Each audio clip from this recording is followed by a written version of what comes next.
प्यारे बच्चों, कैसे हो आप लोग। आज उम्मीद करता हूँ सभी बच्चे स्वस्थ होंगे, मस्त होंगे और अच्छे होंगे और 2024 बोर्ड परीक्षा के सभी बच्चे तैयारी कर रहे होंगे। आज हम क्लास टेंथ का जो है हम सामाजिक विज्ञान का क्लास 10 का सामाजिक विज्ञान का जो है महत्वपूर्ण बहुविकल्पीय प्रश्न लेके आए हुए हैं। ये बहुत विकल्पीय प्रश्न जो है तुम्हारे बोर्ड एग्जाम में जो पूछे जाते हैं ये बहुत ज़्यादा इंपॉर्टेंट है। ये हम जो 50 बहुविकल्पीय प्रश्न लेकर आए हैं आपके एग्जाम में 100% आना तय है, इसलिए इसको स्किप ना कीजिएगा, बहुत अच्छे ढंग से देखिएगा और समझिएगा, क्योंकि ये जो क्वेश्चन है तुम्हारे बोर्ड एग्जाम में हर बार पूछा गया, मतलब ये हम कितने साल का जो पेपर में पूछा गया प्रश्न है वही हम यहाँ पे लेके आए हुए हैं। और इस वीडियो को लास्ट तक देखना दोस्तों। ये वीडियो अच्छा लगे तो लाइक शेयर एंड सब्सक्राइब करना। हम बढ़ते हैं अपने प्रश्न की तरफ। फ्रांस की क्रांति हुई थी, कब हुई थी? 1788 में, मतलब अ, कि 1789 में, ब, कि 1789 में, सी, कि डी, मतलब किस में जो है फ्रांस की क्रांति हुई थी? तो यहाँ से 1789 ईस्वी में जो फ्रांस की क्रांति हुई थी। हम बढ़ते प्रश्न नंबर 2 की तरफ। प्रश्न नंबर 2 हमारा क्या करा है? प्रश्न नंबर 2 जो हमारा करा है कि जर्मनी के एकीकरण में मुख्य भूमिका किसकी थी? जो जर्मनी के एकीकरण में मुख्य भूमिका किसकी थी? ऑटो वान बिस्मार्क का, कि काइजर विलियम का, कि हिटलर का, कि इनमें से कोई नहीं? सभी बच्चे इस प्रश्न का जो है आंसर कमेंट में जरूर देना। ये कौन थे? जर्मनी के एकीकरण के जो मुख्य भूमिका निभाने वाले थे वो थे ऑटो वान बिस्मार्क थे। कौन थे? ऑटो वान बिस्मार्क थे। मतलब दूसरा का प्रश्न इधर राइट, दूसरे का जो है ए आंसर राइट। हम बढ़ते हैं प्रश्न नंबर 3 की तरफ। प्रश्न नंबर 3 हमारा क्या कर रहा है? नेपोलियन की पराजय कब हुई थी? 1814 में, 1815 में, 1816 में, 1817 में? नेपोलियन की पराजय कब हुई थी? नेपोलियन की जो पराजय हुई थी वो हुई थी तुम्हारा 1815 ईस्वी में नेपोलियन का पराजय हुई थी। हम बढ़ते हैं प्रश्न नंबर 4 की तरफ। प्रश्न नंबर 4 हमारा क्या कर रहा है कि सविनय अवज्ञा आंदोलन कब चलाया गया था? 1920 में, 1927 में, कि 1930 में, कि 1935 में? तो सविनय अवज्ञा आंदोलन जो चलाया गया था वो 1930 ईस्वी में चलाया गया था। हम बढ़ते हैं प्रश्न नंबर 5 की तरफ। प्रश्न नंबर 5 हमारा क्या कर रहा है? प्रश्न नंबर हमारा 5 कर रहा है भारतीय राष्ट्रीय कांग्रेस की स्थापना कब हुई थी? भारतीय राष्ट्रीय कांग्रेस की स्थापना कब हुई थी? जो है 1885 ईस्वी में, कि 1904 ईस्वी में, कि 1857 ईस्वी में, कि 1855 ईस्वी में? किस में हुई थी? सभी कमेंट जरूर बताना दोस्तों। तो ये हमारा जो है भारतीय राष्ट्रीय कांग्रेस की जो स्थापना हुई थी वो हुई थी तुम्हारा 1885 ईस्वी में। हम बढ़ते हैं प्रश्न नंबर 6 की तरफ। प्रश्न नंबर 6 हमारा क्या कर? चौरा कांड किस वर्ष घटित हुई थी? 1920 में, कि 1921 में, कि 1922 में, 1925 में? किस वर्ष घटित हुई चौरी चौरा हत्याकांड? तो यहाँ जो चौरी चौरा हत्याकांड जो घटित हुई थी वो हुई थी 1922 में। मतलब छठवां का answer C is the right. हम बढ़ते प्रश्न नंबर 7 की तरफ। प्रश्न नंबर 7 क्या करें? असहयोग आंदोलन का प्रमुख कारण क्या था? असहयोग आंदोलन जो है उसका प्रमुख कारण क्या था? रॉलेट एक्ट, प्रथम विश्व युद्ध, खिलाफत आंदोलन या द्वितीय विश्व युद्ध? तो यहाँ जो हमारा असहयोग आंदोलन का प्रमुख कारण था वो था तुम्हारा खिलाफत आंदोलन। क्या था? खिलाफत आंदोलन की वजह से हमारा जो असहयोग आंदोलन का प्रमुख कारण बना था। हम बढ़ते हैं प्रश्न नंबर 8 की तरफ। प्रश्न नंबर 8 हमारा क्या कर रहा है? प्रश्न नंबर जो 8 है हमारा, जलियांवाला बाग हत्याकांड में गोलियां किसने चलवाई थी? मतलब जब वहाँ पे जलियांवाला बाग जो गोरखपुर के पास पड़ता है तो वहाँ पे जो लोग इकट्ठा होकर जो है तुम्हारा क्या बोलते हैं इकट्ठा होकर वहाँ जनसभा किए थे, उसके बीच में वहाँ पे जो वहाँ के जो डायर थे उन्होंने आर्डर देने पर तो गोलियां चलवाई थी। तो कौन थे? माउंट जो है बेटन थे, कि लॉर्ड डलहौजी थे, कि लॉर्ड इरविन थे, कि जनरल डायर थे? कौन थे दोस्तों? इसका कमेंट जरूर बताना। ये बहुत ज़्यादा इंपॉर्टेंट क्वेश्चन है दोस्तों, इस चीज़ को याद रखना। ये क्वेश्चन बहुत ज़्यादा इंपॉर्टेंट है, ये बात को नोटिस करना। तो कौन थे? गोलियां किसने चलवाने का ऑर्डर दिया था? वो दिया था जनरल डायर ने दिया था।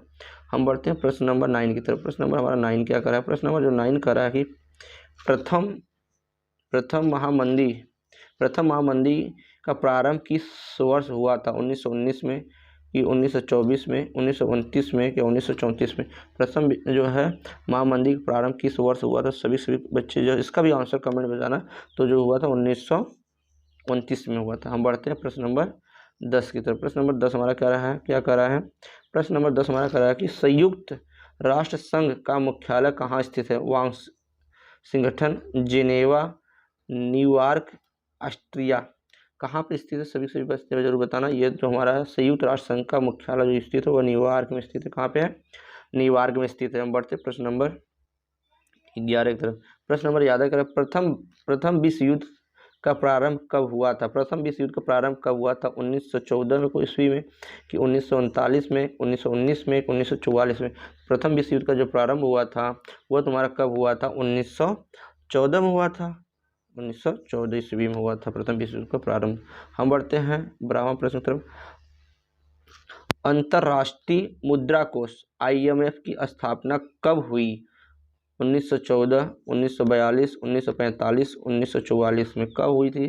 तो यहाँ सभी बच्चे इस चीज़ को ध्यान देना, कब हुई थी, तो 1900 जो तुम्हारा 44 में जो है हमारे यहाँ पे अंतर्राष्ट्रीय मुद्रा कोष की स्थापना हुई थी। हम प्रश्न नंबर जो यहाँ 13 की तरफ बढ़ते। प्रश्न नंबर 13 हमारा क्या करा है, प्रश्न नंबर 13 का औद्योगिक क्रांति किस देश से प्रारंभ हुआ था। औद्योगिक क्रांति किस देश में प्रारंभ हुआ था, किस देश में प्रारंभ हुआ था। अमेरिका A, रूस B, इंग्लैंड C और चीन D। किससे प्रारंभ हुआ था, सभी बच्चे कमेंट जरूर बताना। तो ये तुम्हारा जो है C ऑप्शन C है, इंग्लैंड में प्रारंभ हुआ था। हम बढ़ते हैं प्रश्न नंबर 14 की 14। प्रश्न नंबर 14 क्या कर रहा है, 18वीं शताब्दी के अंत में नए युग का पहला प्रतीक किसे माना जाता है। मतलब 18वीं शताब्दी खत्म होने से हुआ, 19वां शताब्दी स्टार्ट होने पे उसको हम किसका प्रतीक मानते हैं, गेहूं का, मतलब A, B कपास का, C सेब का या D मटर का, किसको मानते हैं यहाँ से। तो हम जो है 19वीं शताब्दी प्रथम युग को हम जो है A गेहूं के को मानते हैं उसका प्रतीक। हम बढ़ते हैं 15वां प्रश्न की तरफ। 15वां प्रश्न क्या है, पुनर्जागरण की शुरुआत किस देश में हुई थी। पुनर्जागरण का शुरुआत किस देश में हुई थी, रोम, इटली, ब्रिटेन, ऑस्ट्रिया, किस में हुई थी। तो हमारा पुनर्जागरण का जो शुरुआत हुई थी B इटली में हुआ था। कहाँ पे, इटली में हुआ था। हम बढ़ते हैं प्रश्न नंबर जो है 16 की तरफ। प्रश्न नंबर 16 क्या करा यहाँ से, प्रश्न नंबर 16 जो हमारा करा पेरियार राधा स्वामी नायक थे। पेरियार राधा स्वामी एक बहुत बड़े नायक थे, क्या थे, वैज्ञानिक, शिक्षावादी, समाज सुधारक या लेखक। जो पेरियार राधा स्वामी थे वो एक समाज सुधार, तो मतलब गरीबों के महिषा कहा जाता है, तो गरीबों का बहुत ज़्यादा ख्याल रखते थे। हम बढ़ते हैं प्रश्न नंबर 17 की तरह। प्रश्न नंबर 17 हमारा क्या करा कि गुलाबगिरी का लेखक कौन है, डॉक्टर भीमराव अम्बेडकर या B ज्योतिबा फुले या C कैलाश वासनी देवी या D राधा स्वामी नायकर। तो यहाँ कौन से हैं, तो यहाँ जो है गुलाबगिरी का लेखक का जो लेखक है वो है तुम्हारा ज्योतिबा फुले। कौन थे, ज्योतिबा फुले थे। कौन थे, फुले थे। हम बढ़ते हैं प्रश्न नंबर 18 की तरफ। प्रश्न नंबर 18 क्या करा, देखो इस जो हम प्रश्न करा रहे हैं ये प्रश्न तुम्हारे बोर्ड एग्जाम में जानना बहुत ज़्यादा इंपॉर्टेंट है, आएगा ही आएगा, इस बात को नोटिस कर लेना। हूबहू ये प्रश्न दिखेगा तुम्हारे बोर्ड एग्जाम 2024 में। हम बढ़ते हैं प्रश्न नंबर 18 तक।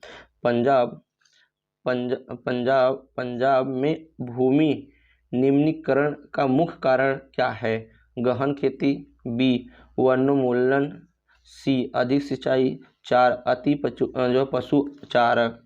पशुचारक। तो इसमें से कौन सा है, तो वहाँ पे जो है बहुत अधिक सिंचाई जो उसका पंजाब की निम्नीकरण का मुख्य कारण है भूमि का। हम बढ़ते हैं प्रश्न नंबर 19 की तरफ। प्रश्न नंबर 19 क्या करा है, कपास की खेती के लिए कौन सी मृदा मतलब मट्टी उपयुक्त है, काली मिट्टी, लाल मिट्टी, जलोढ़ मिट्टी और लेटराइट मिट्टी। कौन सा मिट्टी बहुत ज़्यादा उपयुक्त है, यहाँ से जो है कपास खेती के लिए काली मिट्टी बहुत ज़्यादा उपयुक्त होता है या लाभदायक होता है। हम बढ़ते हैं प्रश्न नंबर 20 की तरफ। प्रश्न नंबर 20 हमारा क्या कर रहा है, निम्नलिखित में से किस राज्य में सीढ़ीदार खेती की जाती है, पंजाब, हरियाणा, उत्तर प्रदेश, उत्तराखंड। तो यहाँ से जो है उत्तराखंड, ये उत्तराखंड पहाड़ी इलाका है, तो उसमें जो सीढ़ी नुमा जो है ऐसे करके सीढ़ी नुमा ऐसे खेती की जाती है। ठीक है दोस्तों, हम बढ़ते प्रश्न नंबर 21 के। प्रश्न नंबर जो 21 हमारा करा है कि भूमि बीच बीच में डैश एक संसाधन है, क्या प्राकृतिक संसाधन, कि B मानव निर्मित संसाधन, C की सौर ऊर्जा से निर्मित संसाधन, कि D इनमें से कोई नहीं।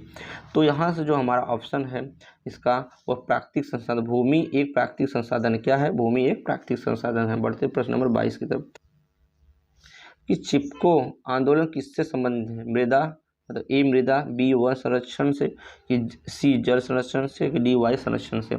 तो जो चिपको आंदोलन था ये मतलब जो वहाँ के मतलब किसान थे या जो गरीब परिवार थे वो हमेशा जब पेड़ कटने लगा तो वहाँ से छोटे बड़े बूढ़े जो है पेड़ों से जाके चिपकने लगे, इसलिए ये जो है चिपको आंदोलन जो संबंधित हुई थी ये तुम्हारा वन संरक्षण से जो है संबंधित है। हम बढ़ते हैं प्रश्न नंबर 23 जो हमारा कह रहा है कि सुंदरवन राष्ट्रीय पार्क किस राज्य में स्थित है? ए असम, बी उड़ीसा, सी पश्चिम बंगाल, डी मध्य प्रदेश। तो सुंदरवन जो राष्ट्रीय पार्क है वह तुम्हारा कहाँ पे स्थित है? सभी जरूर बच्चे बताएंगे। तुम्हारा पश्चिम बंगाल में स्थित है, मतलब 23 का answer C is the right. हम बढ़ते प्रश्न नंबर 24 की तरफ है। प्रश्न नंबर 24 हमारा करें हरा सोना निम्नलिखित में से किसे कहा जाता है? ए प्राकृतिक वनस्पति, बी घास के मैदान, सी हरे पेड़, डी सघन झाड़ी। तो यहाँ तुम्हारा जो है हम जो है हरा सोना जो कहते हैं हम प्राकृतिक वनस्पति को कहते हैं। किसको? प्राकृतिक वनस्पति को हम हरे सोने के नाम से भी जाना जाता है। हम बढ़ते हैं प्रश्न नंबर 25 के। प्रश्न नंबर 25 हमारा क्या रहा कि सलालबाद किस नदी पर बना है? महानदी, बी चिनाब, सी सतलज, डी कृष्णा। तो ये जो है तुम्हारा चिनाब नदी बी पे बना हुआ है, मतलब 25 का भी आंसर इज द राइट। हम बढ़ते हैं प्रश्न नंबर 26 की तरफ। प्रश्न नंबर 26 हमारा क्या कर रहा है कि जलमंडल का कितना भाग प्रतिशत में समुद्री जल के रूप में उपलब्ध है? ए 95, बी 96, सी 97.5%, डी 98%। तो हमारा जो सी होगा ये आंसर राइट होगा। हम बढ़ते हैं प्रश्न नंबर 27 की तरफ। प्रश्न नंबर 27 हमारा क्या कर रहा है? इनमें से कौन रबी के फसल हैं? ए चावल, बी मोटे अनाज, सी चना काला चना, डी कपास। तो इनमें से रबी के फसल कौन है? तो इसमें तुम्हारा जो है काला चना, मतलब जो काला चना जो है वो हमारा रबी का फसल है। हम प्रश्न नंबर 28 की तरफ बढ़ते हैं। प्रश्न नंबर 28 हमारा क्या कर रहा है? निम्नलिखित में से कौन सी एक रेशेदार फसल है? ए जूट, बी कॉफ़ी, सी जौ और डी जो है रबर। जूट जो होता है वही रेशेदार जो होता है। तो यहाँ से आंसर ए द राइट। क्या होगा आंसर यहाँ से? ये जो तुम्हारा राइट होगा। हम बढ़ते हैं प्रश्न नंबर 29 की तरफ। प्रश्न 29 हमारा क्या कर रहा है? प्रश्न 29 कर रहा है यहाँ से हमारा कि कृत्रिम दहन कृषि मतलब झूम कृषि निम्नलिखित में से किस राज्य में पाई जाती है? ए उत्तर प्रदेश, बी राजस्थान, सी उत्तराखंड, डी मिजोरम में ही जो है हमारा कृत्रिम दहन कृषि या झूम कृषि के नाम से जो वहाँ खेती की जाती है उस राज्य में पाई जाती है। कहाँ पे? मिजोरम में पाई जाती है। हम प्रश्न नंबर 30 की तरफ। भूदान आंदोलन किसके द्वारा आरंभ किया गया? Mahatma Gandhi, A B Jawaharlal Nehru, 3 Vinoba Bhave, 4 Indira Gandhi. किसके द्वारा किया? सभी दोस्तों इस प्रश्न का कमेंट आंसर में जरूर बताना। ये तुम्हारा जो है विनोबा भावे के द्वारा किया गया था। दोस्तों याद रखना सभी बच्चे, ये प्रश्न जो मैंने 30 प्रश्न कराया ये जान जाओ तुम्हारे लिए रामबाण है। ये 30 प्रश्न जो है तुम्हारे 100% है कि तुम्हारे एग्जाम में पूछेगा ही पूछेगा। और 2024 एग्ज़ाम में आप जो है 90+ नंबर स्कोर करना चाह रहे हैं तो आप इस वीडियो को ज़रूर देखना बार जो तुमसे एक लर्न हो जाए और तुम अब अच्छा नंबर स्कोर कर सकते हो सामाजिक विज्ञान में। और दोस्तों ये वीडियो अच्छा लगे तो लाइक शेयर एंड सब्सक्राइब करना।